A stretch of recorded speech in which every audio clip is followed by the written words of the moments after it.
This is, as you may expect, the August 1998 issue of Blockbuster Preview. And if you'll notice, it says Titanic. Reserve your copy today on the bottom right-hand corner. This is Titanic, a movie directed by James Cameron, starring Leonardo DaCappo and Kate Winslet that nobody wanted. Today, we're going to take a look at this movie and figure out just why it appeals so much to everyone.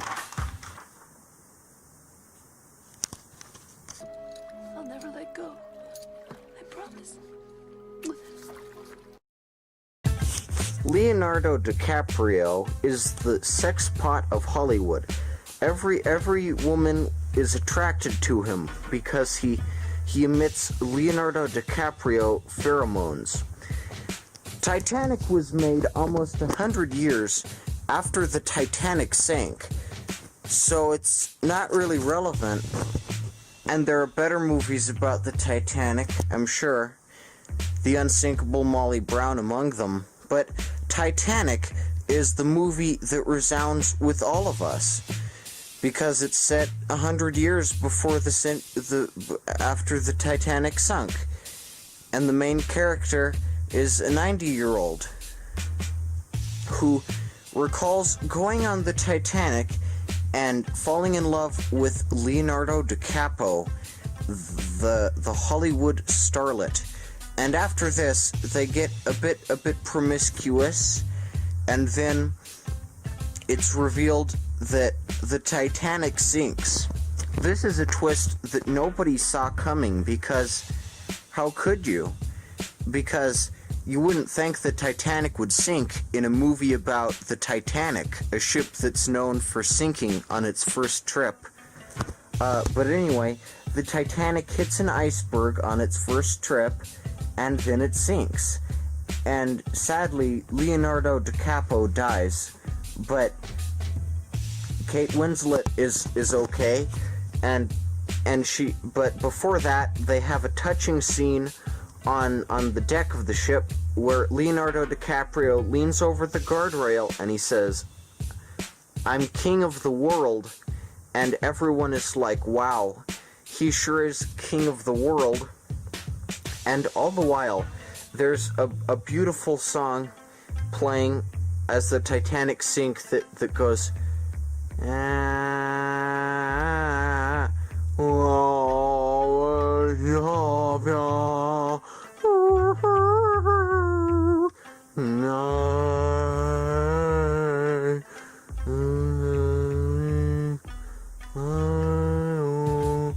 and meanwhile, it gives an in-depth look at how stuff was when the Titanic sailed. There were cooks on board, there was a captain on board, there were lifeboats, but not enough for everyone, because everyone was like, the Titanic can't sink, so we'll just supply it with not enough lifeboats. But anywho, it's really a thrilling, nice drama about the lives of these people who never existed, directed by Mr. James Cameron, and starring Leo DiCappo, the top film star who everyone is attracted to because he has a small, perky elf face, and his name is Leonardo DiCaprio, which just sounds kinda attractive by nature.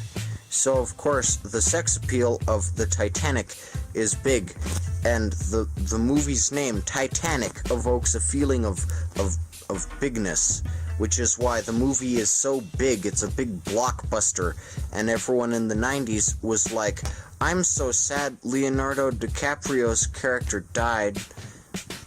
Gee. Meanwhile, in the present day, the movie tells the story of a team of documentarians who don't exist, and they track down Kate Winslet in the future, and they say, tell us about the Titanic. And then she's like, oh, I fell in love with Leonardo DiCaprio. And then at the end, she dies. So it's also a very sad, except she has a dream or maybe it's heaven, where she goes back on board the Titanic, and there, with open arms, stands Mr. Leonardo DiCaprio, and he is smiling. This is the two-part, incredible, 4-hour James Cameron movie that made it into the theaters and into everyone's hearts, as you thought, oh, the Titanic won't sink, but then it does. So it's a big twist. Okay, this has been the review of the Titanic, the James Cameron movie. Thanks for watching. Go to tinyurl.com/NicholasComics and buy some of my fine comics. Thank you.